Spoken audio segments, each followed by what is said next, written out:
हाँ जी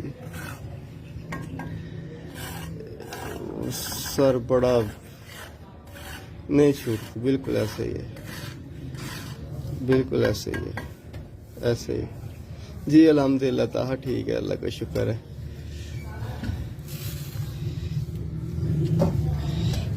जी। Thank you जी जी, thank you so much Bilal भाई, आपने याद रखा, thank you. Okay okay ji.